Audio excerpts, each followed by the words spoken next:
Have you ever wondered what would happen if someone dared to tell you the truth, no matter the cost? What if that truth could change your life, or even the course of a nation? And what kind of courage does it take to confront someone in power, knowing you could lose everything? Today, we're stepping into one of the most dramatic moments in ancient history, the story of Nathan, the prophet, who looked a king in the eye and told him what no one else dared to say. But this isn't just a tale of kings and prophets. It's a story about honesty, about friendship that loves enough to risk it all, and about the incredible power of humility and forgiveness. What would you do if you were in Nathan's shoes or David's? Are you ready to see how the courage to speak and the courage to listen can transform lives, relationships, and even your own heart? Let's find out together. Stay with me as we uncover the untold lessons of Nathan and David, and maybe, just maybe, discover how their story still echoes in our world today. Let's begin. Is success truly the greatest blessing, or could it actually be a dangerous trap? Have you ever wondered how power and prosperity can sometimes blind us to our deepest flaws? And what really happens behind palace walls when everyone believes you can do no wrong? Let's travel back in time to the golden era of ancient Israel. David sits on the throne, a king unlike any other. He's at the height of his power. His kingdom stretches farther than ever before. Enemies have been defeated. Wealth fills the royal city, and songs about David's victories echo through the streets. On the outside, it looks like the dream of every leader has come true. But history teaches us, both ancient and modern, that success isn't always what it seems. With every triumph, there comes a new kind of danger, a danger that doesn't look like an enemy at the gate, but like a quiet shadow growing in the heart. You see, power is seductive. It can lull even the strongest soul into thinking they are untouchable. For David, the blessings that once came from God, courage, humility, devotion, began to be replaced by comfort, pride, and a dangerous sense of self-reliance. The palace was filled with gold, but cracks started to form in places no one else could see. Isn't that true for so many leaders, even in our own world? Think of the CEOs whose companies soar to the top, only to crash because of blind spots and unchecked egos. Or public figures who lose their way the moment everyone stops telling them the truth. How many times have we seen politicians, athletes, or celebrities rise so high that they begin to believe their own myth? It's an old story, but it repeats itself every generation. And if we're honest, it's not just kings and presidents. It happens in families, churches, companies. Anywhere people start believing success means they no longer need guidance, accountability, or humility.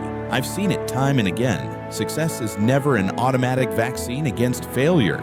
In fact, sometimes it opens the door for even bigger mistakes. Why? Because when everything is going right, we become less willing to listen, less likely to question ourselves, and more likely to silence anyone who disagrees. That's why power can be so isolating, and why the very moment you think you can't fall is often when you're closest to the edge.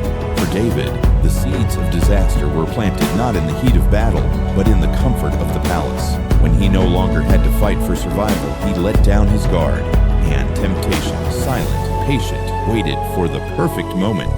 It's a lesson as old as time. Our greatest vulnerability often appears when we feel most secure. That's why the story of David isn't just a tale from long ago. It's a mirror for every leader, every parent, every one of us who's ever reached a place of comfort and thought, I've made it, I'm safe now. But if power and success can blind us, who will help us see? When you're at the top, who will be honest enough to call you back to the truth? Who dares to speak up even when you don't want to listen? That's the question at the heart of David's story, and it's where the journey truly begins. Let's see what happens when the need for truth meets the courage of a prophet. What kind of courage does it really take to challenge authority? Imagine standing alone, your words carrying the weight of truth, knowing that what you say could change the course of a kingdom or cost you everything. Would you have the strength to speak up, even if it meant risking your reputation, your comfort, maybe even your life? That's the kind of calling ancient prophets faced, and it's exactly the world that Nathan stepped into. In the days of Israel's kings, prophets weren't just fortune tellers or mysterious figures on the fringe. They were the voice of conscience, the direct messengers of God. They stood at the intersection of heaven and earth, tasked with reminding both rulers and common people what was right, what was just, what was true. But it wasn't a glamorous life. It was often lonely, filled with anxiety and responsibility. A prophet's job wasn't to win popularity contests. Their role was to deliver messages people didn't want to hear, especially those in power. Think about it. How do you walk into the palace, look a king in the eye, and say, "You are wrong, you must change"? It's the kind of moment that can send a chill down your spine. Nathan's life is a testament to that kind of courage. He didn't get to choose the message. He couldn't water it down, sugarcoat it, or turn away when the assignment felt too heavy. He had to trust that God would protect him, even when every word felt like a step deeper into the lion's den. That's why prophets were both respected and feared. Their voices could comfort, but they could also confront. People knew that a true prophet might bless a nation or bring it to its knees with a single word. If you look around our world today, the courage of the prophet still echoes. You see it in the whistleblowers who risk everything to expose corruption. You see it in journalists who refuse to back down in the face of threats. You see it in everyday people who choose honesty over silence, even when the cost is high. Think about the person who steps forward to tell the truth about a powerful boss, or the employee who calls out a company's wrongdoing. It's never the easy road, but sometimes the most important road is the hardest one. From the outside, we may think these people are troublemakers or just rocking the boat, but in reality, their courage is what keeps organizations, families, and even nations on the path of integrity. And here's something I've learned. Sometimes the truth teller is the least comfortable person in the room. They may not be the most popular, they may not get applause or praise, but without their voice, darkness grows. A society, a company, a family, any group needs someone who is willing to speak up, to risk everything, to say what others are too afraid to admit. It's never easy, but it's always necessary. I believe that every generation needs its Nathans, people who will stand up, not because they want to be heroes, but because they know truth matters, because they know that silence in the face of wrong is its own kind of failure. But here's the twist in Nathan's story. Sometimes the most powerful truth doesn't come from a stranger or even an enemy. Sometimes it comes from a friend, someone who cares enough to say what no one else will. And that is exactly where our story goes next. Let's see how truth, spoken in love, can change the course of a king and maybe even save his soul. Could you risk a friendship to save a soul? Would you dare to speak a hard truth to someone you care about, even if it might cost you their trust? Is love strong enough to push us beyond our comfort zone for the sake of someone else's future? Let's pause for a moment and imagine the relationship between Nathan and David. This was not just a prophet and a king. It was a bond built over years of loyalty, shared stories, moments of prayer, and honest conversation. Nathan was not a stranger in David's court. He was a trusted confidant, a friend who had seen both David's victories and his vulnerabilities. But real friendship is tested not in times of celebration, but in moments of crisis. Nathan faced a choice that every true friend eventually faces: to stay silent and protect the friendship, or to speak the truth and risk everything. It's a dilemma that feels just as real today as it did thousands of years ago. Think about some of the most legendary creative partnerships in modern times. Steve Jobs, one of the most visionary leaders of our era, built Apple not alone, but with a circle of trusted collaborators like Jonathan Ive and Ed Catmull. What made those relationships so powerful? They weren't afraid to challenge Jobs. They argued, disagreed, and sometimes even stood up to him when he was headed down the wrong path. It wasn't always easy, but it was that honesty, the willingness to risk conflict for the sake of something bigger, that helped create the breakthroughs that changed technology forever. True friendship, in business or in life, isn't about agreeing all the time or keeping things comfortable. It's about loving someone enough to tell them what they need to hear, even when it hurts. It's about having the courage to step into awkward conversations, to risk misunderstanding, to challenge and to be challenged. Why? Because we all have blind spots. We all need someone who cares more about our growth than about staying in our good graces. Nathan didn't confront David out of anger or pride or a desire to be right. He did it because he loved David too much to watch him drift away from his best self. That's a rare kind of love. It's the kind that changes lives and sometimes changes history. But let's be honest, being that kind of friend is hard. It's risky. You might get rejected. You might be misunderstood. But if we avoid the hard conversations, if we only say what's easy, what happens?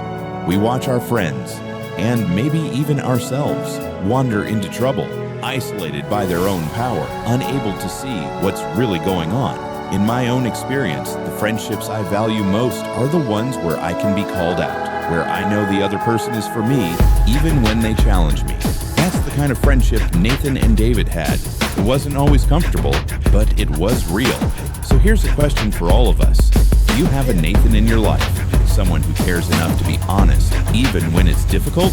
And maybe just as important, are you willing to be that kind of friend for someone else? But as we'll see, telling the truth isn't just about pointing out mistakes. It's an art. It's about how you say it, when you say it, and the heart behind your words. Let's discover how Nathan used wisdom and storytelling, not condemnation, to reach David's heart and bring about true transformation. Why did Nathan use a story instead of direct accusation? Why choose a parable when a single sentence could have exposed David's sin in front of everyone? Could it be that the most powerful truth is the one we discover for ourselves? Nathan understood something that even modern psychologists and conflict coaches teach today. When you confront someone with their mistake head-on, especially someone in power, their first instinct is almost always to defend themselves. Walls go up, egos take over. The conversation becomes a battlefield, and the truth gets lost in the crossfire. But stories are different. A good story slips past our defenses. It invites us in. It lets us see the world through someone else's eyes. Nathan's genius was this. He didn't start with accusation. He started with a tale. There was a rich man, Nathan said, who had everything: herds, wealth, influence. And there was a poor man who had only one little lamb, whom he loved as family. One day, the rich man took that lamb, not out of need, but out of selfishness. David, listening, was outraged. How could anyone do such a thing? That man deserves to be punished. And then, gently, powerfully, Nathan turns the mirror. You are the man. In that moment, David wasn't shamed in front of the court. He wasn't publicly humiliated.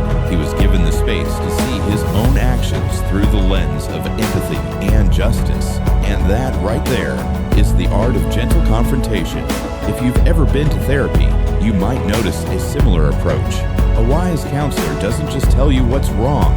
They guide you patiently through stories and questions so you come to recognize your patterns for yourself.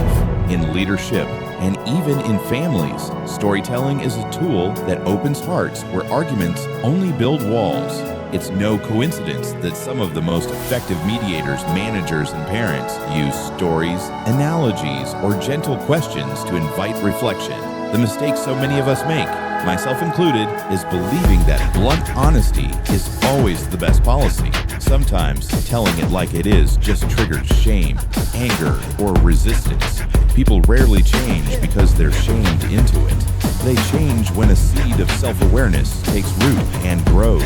That's what Nathan did for David. He didn't just call him out, he called him back. He used wisdom, compassion, and creativity to open a door to David's heart. And when David finally saw the truth, it wasn't a moment of humiliation, it was a moment of awakening. So the next time you face a tough conversation, ask yourself, is there a gentler path? Is there a story, a question, or a metaphor that could help the other person see for themselves? Because as Nathan shows us, true transformation rarely starts with accusation. It starts with understanding. And for David, that moment of understanding was the turning point. Because recognizing our fault isn't the end of the story. It's the beginning of every healing journey. Let's see how David responds when the mirror is turned and how repentance opens the door to hope. Is there strength in admitting you were wrong? What happens in the human heart when pride finally breaks and honest repentance steps in? Can saying, "I'm sorry," truly change a life, a family, or even a nation? For King David, the answer would shape his destiny forever. When Nathan's story pierced his heart, David could have run from the truth. He could have denied it, blamed others, or even punished Nathan for daring to speak up. But David did something extraordinary. He faced his own brokenness. He let go of his pride and let the truth sink in. In that sacred moment, David confessed, "I have sinned against the Lord." It wasn't just a line for the history books. It was a deep, soul-wrenching admission. And in that confession, something powerful happened. A new path opened. Not the easy road of avoiding responsibility, but the difficult journey of real repentance and true renewal. Let's pause for a second and look at a real-world example. In 1982, Johnson & Johnson, the makers of Tylenol, faced a crisis that could have destroyed their entire company. Tylenol capsules had been tampered with and poisoned, causing several deaths. The whole world was watching. The company could have denied responsibility or downplayed the danger. Instead, they did what almost no one expected. They took immediate ownership. They pulled every Tylenol product off shelves nationwide, costing millions. They spoke directly and honestly to the public. And most importantly, they changed the way medicine was packaged, protecting people for generations to come. What was the result? Not only did Johnson & Johnson survive, they earned back the trust of the public, becoming a model of corporate integrity. Their moment of crisis became the foundation for something stronger. That's the power of real repentance. It isn't just about feeling bad or apologizing because you're caught. It's about a deep change of heart that leads to action. It's about choosing honesty over image, growth over comfort. For David, repentance was the first step toward healing. He still faced consequences. His mistakes had real, painful costs. But instead of hiding, he brought his brokenness before God. He let sorrow do its work. He wrote psalms of lament, pouring out his grief and longing for mercy. And through that process, David was changed. He became a different kind of leader, not flawless, but deeply aware of his need for grace. That's why his story still speaks to us today, because every one of us will face moments when we have to choose. Will we cover up, deny, and keep running? Or will we face our own flaws with courage, trusting that humility is not weakness, but the doorway to something better? In my own life, I've seen this truth again and again. The bravest people I know are not those who never fall, but those who rise, ask for forgiveness, and start again. That's where real strength is found. Repentance and renewal go hand in hand. You can't have one without the other. So the next time you find yourself at the end of your rope, remember, admitting you're wrong is not the end. It's the first step toward a breakthrough you never imagined. But here's the thing. Forgiveness is a gift. Yet even when you're forgiven, you still have to live with the consequences of your choices. Let's see what happens next in David's story as he discovers that grace and responsibility often walk hand in hand. Can justice and mercy truly coexist? Can you really hold someone accountable for their mistakes and still offer them compassion and a second chance? Is it possible to face the consequences of your actions and still find grace at the end of the road? That's the tension at the very heart of David's story. After David's confession, after his soul-wrenching repentance, the consequences of his choices still came. The pain, the heartbreak, the ripple effects through his family and his kingdom. None of these disappeared overnight. God, in his wisdom, didn't just erase the results of David's sin. He allowed David to experience the weight of what he'd done. Why? Because real love doesn't shield us from responsibility. True justice isn't about punishment for its own sake. It's about understanding that our choices matter, that actions have real, sometimes irreversible consequences. Yet even in the midst of all this, something remarkable happens. God's mercy breaks through. David is not cast away. He isn't abandoned or condemned to live in shame forever. Instead, God meets David in his lowest moment with forgiveness, with hope, with a new path forward. That's what makes this story so powerful. Justice and mercy are not two opposite ends of a scale. In the hands of God, they work together. Justice keeps us rooted in truth, reminding us that our lives, our decisions, impact the world around us. Mercy lifts us up, reminding us that no one is beyond the reach of grace. We see a reflection of this in modern American law. Think about the system of justice and pardon. A judge may sentence someone for a crime. They must face the consequences, but there is also room for clemency, for pardon, for a second chance when genuine repentance is shown. It's not a loophole. It's a recognition that people can change and that redemption is possible even after failure. But here's where so many people get it wrong. Sometimes we want forgiveness without facing reality. We want to be pardoned, but we don't want to own up to the damage we've done. True mercy, true healing can never bypass justice. Forgiveness isn't a get-out-of-jail-free card. It's the chance to rebuild, to grow, to become someone better, right in the middle of real-life consequences. David's life proves that. He paid a price for his actions, but in owning his failure, he found something far deeper than just a clean slate. He found transformation. He learned to lead not from the illusion of perfection, but from a place of humility and deep wisdom. And the world remembered not just his failure, but the courage it took to own it. In my experience, I've seen leaders, parents, even friends struggle with this tension. Some only want justice, demanding perfection and handing down judgment. Others only want mercy, always making excuses, never allowing growth through accountability.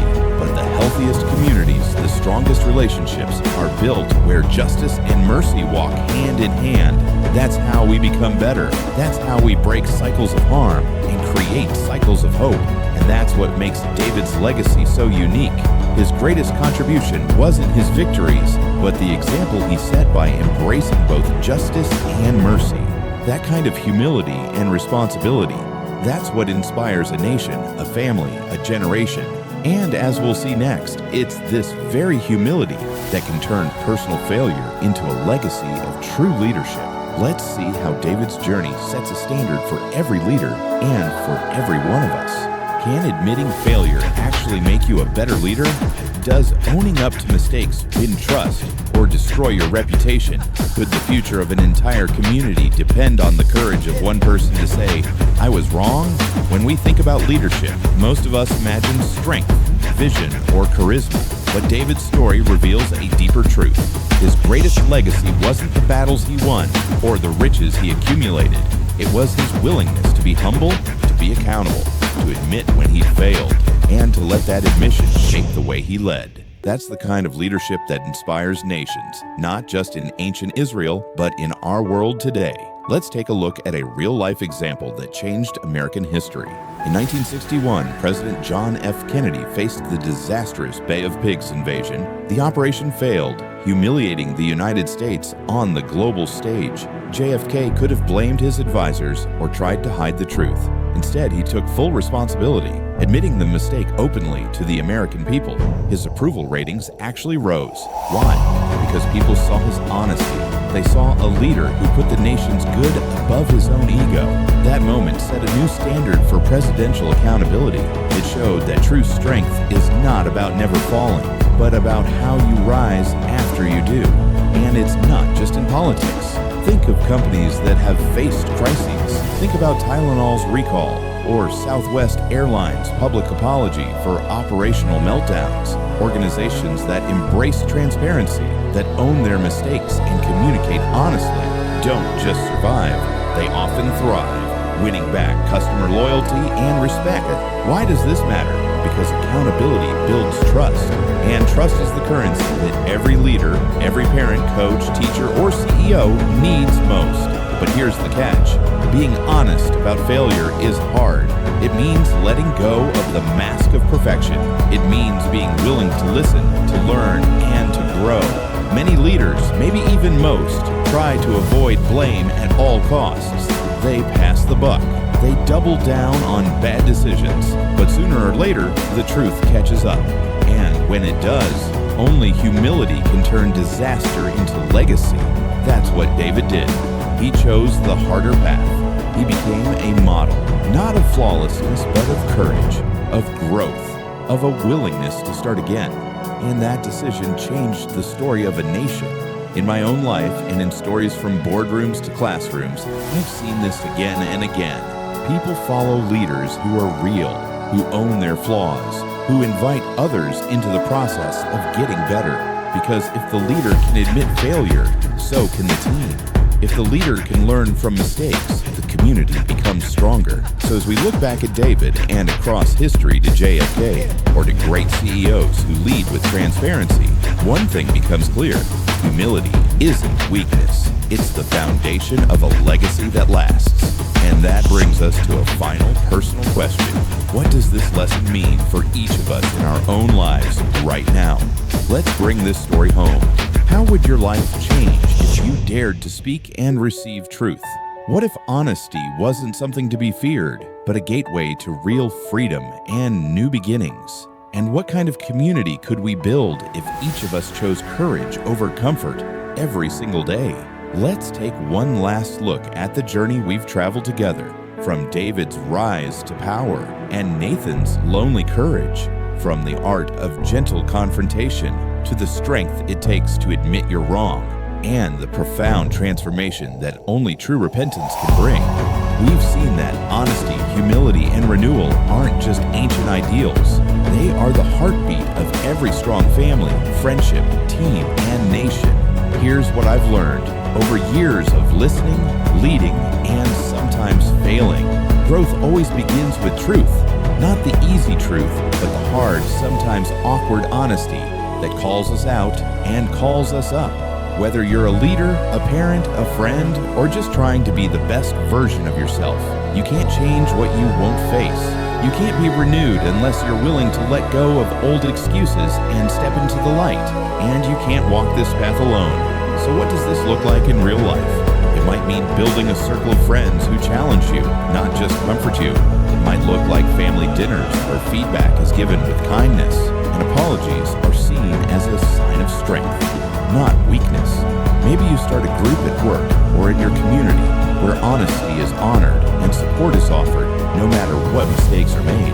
I've seen lives transformed, not by perfection, but by the willingness to ask for help, to admit a blind spot, to forgive, and start again. Because when we create spaces where truth can be spoken and received, healing happens, trust grows, and ordinary people become extraordinary together. So here's my challenge for you. What's one truth you need to face or share with someone you care about? Who can you invite into your journey to walk with you through the messy, beautiful work of becoming new? And when was the last time you said, "I'm sorry," and really meant it? You see, this isn't just David's story. It's ours. It's your story. It's my story. If you're ready for change, start today. Find your Nathan. Be a Nathan. Start that honest conversation you've been avoiding. Let's build families, friendships, and communities where truth isn't scary. It's celebrated. Where mistakes aren't hidden. They're healed. Where every new beginning starts with just one step of honesty. So what about you? How will you face the truth and write a new chapter in your life? Let me know in the comments. Share this video if it inspired you. And don't forget to subscribe for more stories that just might change the way you see yourself and the world. Your renewal begins now. Let's walk it together. Let's pause for a moment and take this story to heart. Real strength isn't measured by how high you rise, but by how willing you are to bow down, admit your mistakes, and change. We've traveled with David from the heights of glory to the valley of brokenness. We've witnessed Nathan's courage, the friend who risked it all to speak the truth, not for his own gain, but to save a soul. We've seen how honesty, even when it's hard, can lead to healing. How humility, when chosen over pride, can spark a renewal that outlasts failure. And how forgiveness, when paired with responsibility, can turn your deepest regret into your greatest legacy. So let's remember, nobody is above correction. Nobody is beyond forgiveness. You may not be a king or a prophet, but you hold incredible power, the power to shape your own life and the lives of those around you through truth, grace, and courage. Who is your Nathan? Who in your life tells you the hard truths, loves you enough to call you higher even when it's uncomfortable. And just as important, are you ready to be a Nathan for someone else? Are you willing to step into the awkward, brave, honest conversations that real friendship, leadership, and love require? Because every new chapter of growth begins with a moment of truth. If you felt challenged or inspired today, don't let this story end here. Start your own. Reach out to someone who needs your honesty. Open your heart to feedback and forgiveness. Build a circle of trust. At home, at work, in your community, where humility is honored and no one is left to struggle alone. Let's choose to write our next chapter with truth. Share your thoughts below. Tell us your Nathan story or how you're ready to make a change. Hit like if this moved you and subscribe for more stories that will inspire real change and real hope. Remember, your journey isn't over. Your next chapter starts right now. Will you write it with truth?